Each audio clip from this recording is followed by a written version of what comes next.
Many Nigerians strive for unity, while many decided to fight for disunity. In the essence of this, the foreign countries are much more interested to bring Nigeria together or to keep Nigeria together. But yet, the ethnic group have decided to separate that they can never be one Nigeria. Let's take, for example, the Biafra. Yoruba recently, Sanjigbo just declared Yoruba nation, and Niger Delta is also striving for themselves. So, what can you say about it that the youth are voicing out and the elderly ones are mute and they're not saying anything? So what can you say about all this, and what is your take, particularly about the foreign countries in support of keeping Nigeria together? Anybody who has a hand or who is trying to keep Nigeria together, their kingdom or their entity will disintegrate. These are the things that I want you to understand this very evening, that Nigeria has expired. The wrath of Almighty God is upon Nigeria. Look at Tinubu, for example, what the Yorubas are going through on his account. Look at how the Christian minorities in the north are being slaughtered and brutally massacred by the Janjaweed elements of the caliphate, because the likes of Bishop Coker is there preaching unity that he knows doesn't exist, because Britain is directly involved in trying to keep together what God Almighty has rendered asunder. That is the reason why Mark Drakeford has come out to say that United Kingdom is over. He's a very heavyweight politician in the UK, the leader of the Welsh people. He is the first minister of the Welsh people. Wales, of course, in the UK is a principality. And mind you, Prince Charles is supposed to be the Prince of Wales, or should I say, the titular head of the government of Wales people.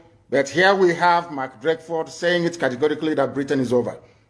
The United States have a very strong influence in Nigeria, and I swear, very strong devotions to keep Nigeria as one.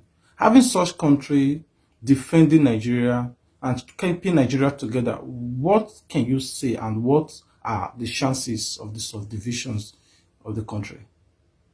You continue to meddle in the affairs of Nigeria to the extent whereby you are presenting a stumbling block to the emancipation of the children of God, the children of light. United Kingdom will be decimated. Because you're very proud and very arrogant, because you think that you're Caucasian, you're white, you can do anything and get away with it. You may think that the disintegration of the UK has nothing to do with Biafra, but I can assure you categorically that it has.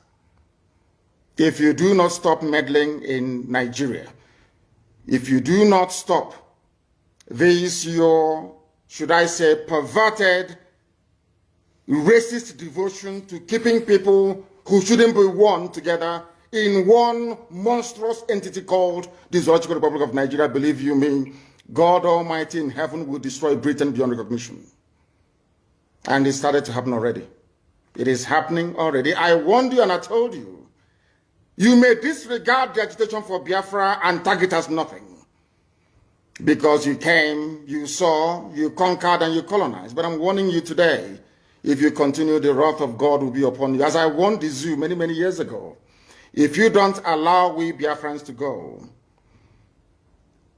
that zoological republic called Nigeria will be a worse place than Somalia. And today it is happening. And if you have not applied for your Somalian visa, please try and do so. Should I say Somali visa? Try and do so as quickly as possible, because the zoo is on the path of destruction. And there is nothing man can do to reverse it. Mark today's date and what I'm telling you. Nigeria will be destroyed beyond human comprehension. In view of this, we all know that the British having a very strong impact in Nigeria, ruling that countries, and even if they said we are independent. Okay, let's say the Nigerian government they feel the heat and they decide to say, okay, now let's divide this country. It's not even working for anybody. But the British decided to stood their ground and said they will not allow it to happen. What can you do, or what will you do, or what can you say about this? If the British seems to say, no, we will not like that country divide. Anything I tell you here is gospel. Anything I open my mouth to tell you must come to pass. Because Almighty determined that we should come. And we have come to preach this very gospel in truth and in every honesty. And I want Britain to understand this today. If you stand as an obstacle on the path of Biafra freedom, you will be destroyed. The same way that the late dead Buhari tried. Buhari tried to stop Biafra from coming. Today he's in a shallow grave in Saudi Arabia. Not only that, that kingdom he was trying to build is now shaking. That very kingdom, that very Fulani caliphate, the Fulani takeover of Nigeria is in tatters. Because we are here, or should I say, Chukwuka Biama determined that we should come. And nothing, absolutely nothing is going to stop us from performing the will of the Almighty. Today, I can tell you categorically that in the United Kingdom, the First Minister of Wales, part and parcel of this United Kingdom that colonized, enslaved, subjugated, and still colonizing the zoo called Nigeria till today, a part of Britain have now said that they're going to divide. They will leave. Scotland will leave. Wales will leave. Northern Ireland will join the Irish Republic, and you only have the Little England at last. And when all these things are happening to them because of their pride and ego, they will not acknowledge that the work they did against the children of God in Biafra land is what is responsible for their demise as a once great nation. What can you say about the Benue State disagreements for you in deploying the ESN into the state without their consent? And I heard recently that the state governor also said that Benue State is not an Igbo state, and you're making a fat claim that Benue State is an Igbo state. So I want you to quickly enlighten these parts. What can you say and how true is this? I must warn also Governor Autumn of Benue State. I am not laying claim to Benue State, the entirety of Benue State, not at all. What I'm making very clear to you is that there are Igbo people, Igbo communities, not traders, not migrants, not settlers, no. These are our traditional towns, communities, and villages wickedly gerrymandered into the north. That you have Igbo people today answering Igbo names, speaking Igbo language, who are answering to Northerners. An abomination before God Almighty in heaven. I will not allow it to continue. Those Igbo-speaking parts of Benue State is part and parcel of Biafra. Part and parcel of the eastern region. And should anything happen to them, if you fail to control Fulani incursion into that very territory, then ESN will continue to do their work. I never claimed the whole of Benue State. You people carved Igbo people into Benue, which is unacceptable. We are in an era, not that of the old, compromised and discredited Ohaneze Ndiara and Ndiuchi. Not in that very era. No, we are not in that anymore. We are not in the era of compromised governors and the pocket of the Fulani Caliphate. No. We are now in the era of IPOB. And no inch of territory belonging to traditional, should I say, ethnicities making up Biafra will be surrendered to anybody, no. And in Benue State, we have taught them, while they were discussing that, don't come to Benue, we are already on the ground in Benue State, in Lower Benue. And we are not in Benue State that doesn't belong to us. We are in Igbo parts of Benue State, Igbo communities of Benue State. I want you to make it clear to everyone out there. Which part or which region in the East do you think or you know that the ESN control presently, that they have rights to control? We are making it very clear today that the Eastern Security Network is on the ground. We are on the ground in Benue State and in every part of Biafra land for that matter. We are in Cross River, we are in Akwa Ibom, we are in Bayelsa. Everywhere it is happening. Anywhere we confront Fulani headsmen, these terrorists, we will drive them away. Be rest assured, we are not going to rest one iota until our farmlands, our homes, and our forests are secure. What is happening in Yoruba land cannot happen in Biafra land. Nobody, no idiot can come from anywhere to claim any inch or parcel of Biafran forest. It is not doable. Instead, we all die there. If we say we're fighting for unity, and I believe that the problem of insecurities is a very, very strong menace in the country presently. But yet, many forces stood with the government. And I want you to tell me, what is the take of the security forces in Nigeria, particularly in the East, and what are their play in this role of insecurities in support of the ESN, and what can you really say about all this, about the security forces in the East? Danjuma himself, General T.Y. Danjuma himself, testified before the British Parliament that the army of Nigeria and the police are colluding in the conquest of indigenous populations in Nigeria. And we are no exception to that very horrible and sinister conspiracy. The police we have in our land are terrorists in uniform. The army we have in Biafra land are basically terrorists. They are there to aid and to support Fulani Janjaweed advancement to the Atlantic Ocean. And we are there to stop them, and we are stopping them, and will continue to stop them. The U.S. ambassador recently made a statement, and I want you to say, it speak about the keeping the country as one, and the diversity of the countries, and what the youth are striving for. So what can you say about his statement? Because I believe that his statements really make a very strong impact in many people's mind in Nigeria, and it sends a very wrong signal to the world as large. What can you say about our response? Anybody telling you about strength in diversity, that person is a liar and a deceiver. And the U.S. ambassador is a liar and a deceiver.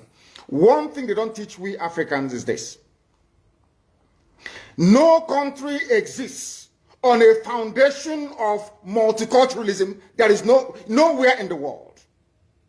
Listen to me very carefully. All this nonsense, even the crap that Coca was coming up with, telling you about diversity is our strength and all that rubbish.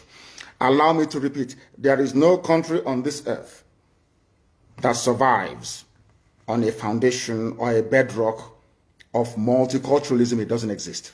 Now, let me ask the U.S. ambassador a very simple question. Is United States of America a multicultural society? U.S. that was created and built by Western Europeans.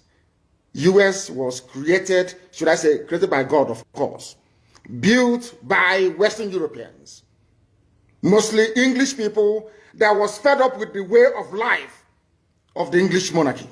They went to America on merry roads. I want to ask the U.S. ambassador, I want to teach Africans what they don't know this evening. There is no country that functions on this multi-ethnic rubbish. Nowhere in the world, not even the USA, that was created by people who are not indigenous to America. The owners of the soil of America are Native American Indians. That is a fact of life. Had America been a multicultural society, they would have space for Sharia.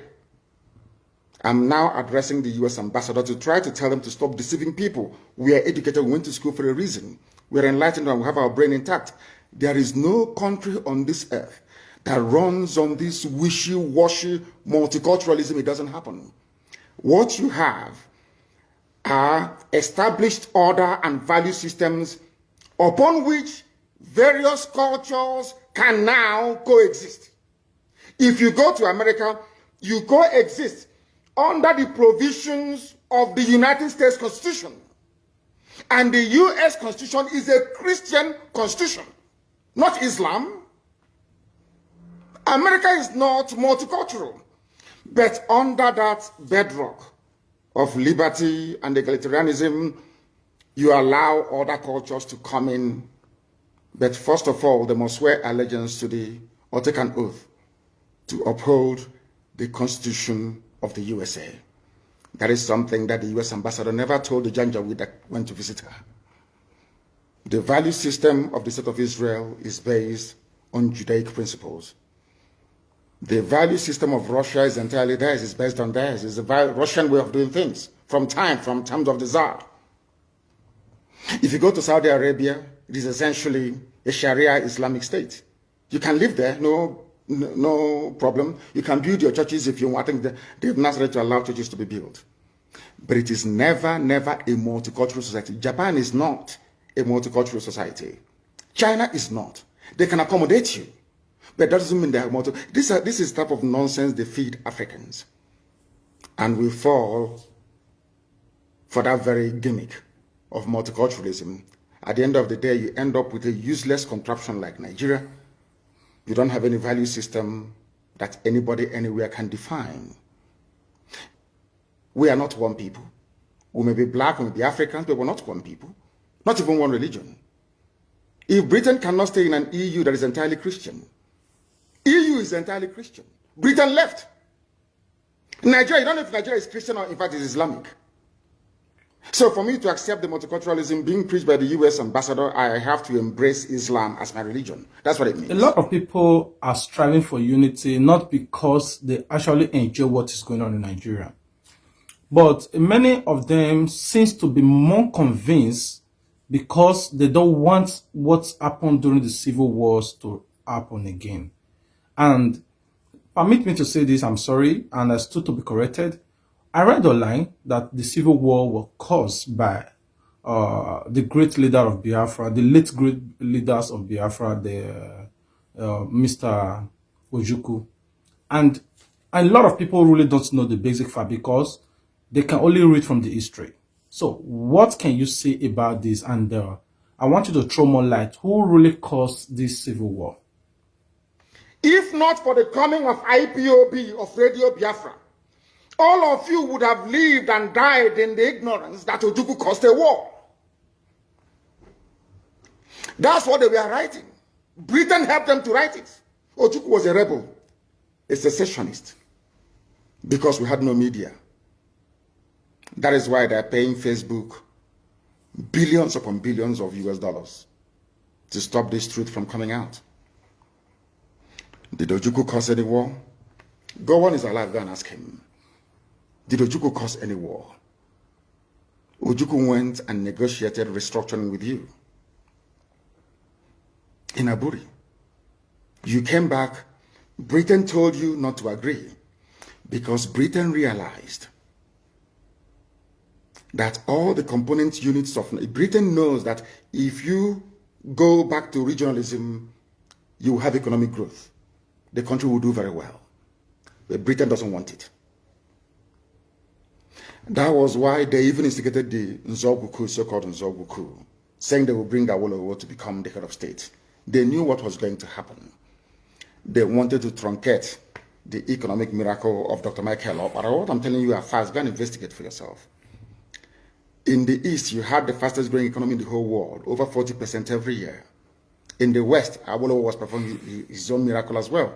Even in the North, Ahmadu Bello and Tafawa Balewa were doing very well. You had all those massive industries in the North. You even had Alamajiris that were employed in the North, meaningfully employed, gainfully employed. They were all doing very well. Britain said, no, for us to control these people, we need to impoverish them. Let us introduce this war. There was a coup by Nzogwu. And after that, there was the massacre of, as usual, massacre of our people in the North. Ojukwu said, I have to secure my land and my people. They said, no, let's go to Aburi to discuss it. Ojukwu went to Aburi and agreed restructuring. That's something now you're asking for, to tell you how foolish Nigerians are. They're very foolish. That same nonsense you're asking for now was discussed many years ago. Ojukwu sat down in Aburi with Gowon and decided that regionalism was the best way forward, restructuring, going back to who you were, 1963 Constitution, 1960-1963 Constitution. Be on your own and pay tax to the central government, as they have in America, as they have even in Britain. Britain, you have Scotland that is almost independent, Wales, the same thing, everybody is free, but Britain doesn't want the same thing they're enjoying to happen in Nigeria. Why? Ask yourself that question. Anybody telling you about one Nigeria is your enemy. I'll prove it to you now. Ojukwu negotiated devolution, regionalism. The North will be on their own, the West on their own, even Midwest on their own, and then the East on their own. It's the same one Nigeria. On their way to the airport, before they boarded the aircraft, a call came from Lagos, from the British High Commissioner in Lagos, to Gowon, telling Gowon not to agree, after having signed the agreement. That same Gowon you're looking at today God kept me alive so that he can witness the destruction he will bring upon that very zoo called Nigeria. Gowon said no. Do you know all the journalists in Nigeria, none of them have ever gone to go on to ask him, why did you say no to Aburi? Aburi was restructuring. None of those agitating for restructuring right now has ever gone to go on or gone to Nigeria to say, but Ojukwu negotiated restructuring. What happened? They came back and they said no. Ojukwu said, okay, so you want to continue to kill my people all over the place? No. Because of that, I'll declare Biafra. Today, they have brainwashed all of you with the perverse notion and thinking that somehow Ojukwu is responsible for causing a war, when opposite is the case. If not now, that after many years of hammering on this very topic, it has now sunk into the skull of the people that Gowon was the aggressor, not Ojukwu. That's how Nigeria is, always blaming the victim. And we lost over 5 million people during that very genocidal war. They killed over 5 million Biafrans. They wanted to wipe us away from the face of this very earth. But we survived it, and we are here today. Those they gave birth to, they have come. And this time with a wrath that you cannot even begin to imagine. Okay, thank you very much. Before I let you go, you know, I can never allow this to pass by. I always like you to speak on the fact that how convinced are you about the Buhari death? You know, recently, there is a video trending online about a young man taking COVID-19 vaccine in form of Buhari, like they portray to the public. And let's say I'm also convinced. Okay, but on the other hand, there seems to be another video of a grown-up man speaking about the insecurities of Nigeria, like shoot aside law that anyone found with AK-47 should be shot aside.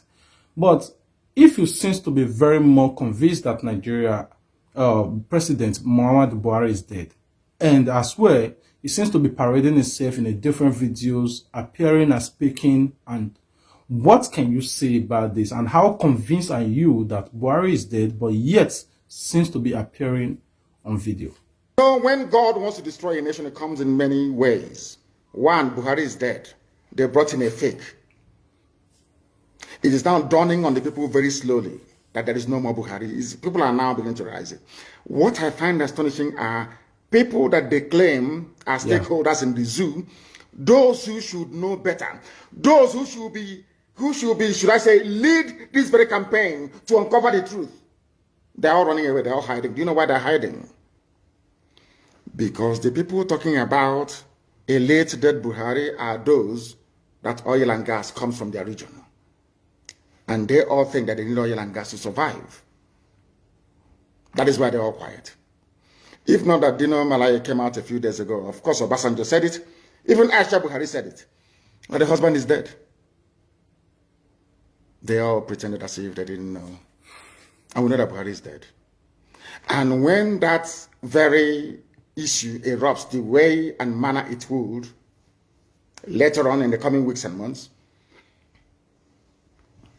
the zoo cannot contain the fallout. That is number one. Number two is that everybody keeps talking about there seems to be no government, there is no direction because Buhari is not there. That is why you have no direction. That is why the country seems to be drifting. That is why there is no sense of purpose, no cohesion, because there is no Buhari. So what you have are competing interests and ideas from the Fulani cabal that is ruling the zoo, ruling all of you. You know that little boy is not Buhari. Everybody knows that. How many Buharis are you going to have before you begin to reason and begin to think? When I said it, they said it was conspiracy theory, and I said with time, today people are coming out to confirm what we have always known. What we have always known, that Buhari is dead. That is why you have what is called a drift in the government. That is why there is no clear focus, there is no clear-cut direction, not at all. If not that I talked about Aisha Buhari in my last broadcast, I wouldn't have brought her out today to speak. And she only issued a statement. Nobody saw her. She's in Dubai having fun with her boyfriend, your first lady. And I asked them, in whose reign or regime in Nigeria or anywhere else in the world do you have a first lady missing in office? Only in Nigeria. But you as a Nigerian cannot ask any questions. Because of the way you reason. The problem you have as a Nigerian is in your brain. The way you reason is flawed. Ask yourself this question. If this woman's husband is alive, what is she doing in Dubai? And with who in Dubai? Simple question. But you can't ask yourself that question because you're a Nigerian. Sometimes you don't reason very well. It is not meant to be an insult. I'm just telling you the fact of life. Buhari is no longer alive. The various Fulani groups within, some are sponsoring terrorists from all over the place to come to your land to kill you.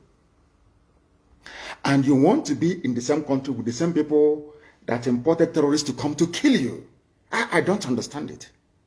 You see, I am struggling to understand how some of you reason. They call themselves your patrons. They say you are Nigerians. Is that correct? Why would a fellow Nigerian go outside to the Sahel to pay people to come to kill you? They are fellow Nigerian. And after killing you, they say that those murderers and killers are now entitled to live in your forests and in your farmlands. Are all of you okay at all?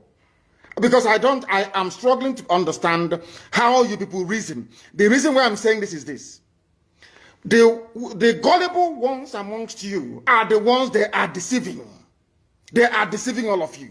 And for some perverse reason, you tend to fall for it. But we have not fallen for it. And wonders shall never end. You saw the little boy that they were giving, they said they're giving him COVID-19 vaccine. And I ask you in all honesty, there are pastors and truth tellers and men of God, I believe, in Nigeria. Look at the hand of that boy. You've seen the pictures and the videos everywhere. Is that the hand of an 80-year-old man? How can all of a sudden Osibajo is now older than Buhari? Look at the videos and look at the pictures. At this point, I begin to ask some of you, are you sure that your brain is working? Your brain cells is working? People say, oh, it is a conspiracy theory. All these things that you're saying about these people, and I'm saying to them, have you not seen the picture of Osibajo taking the so-called vaccine or malaria injection? I don't know.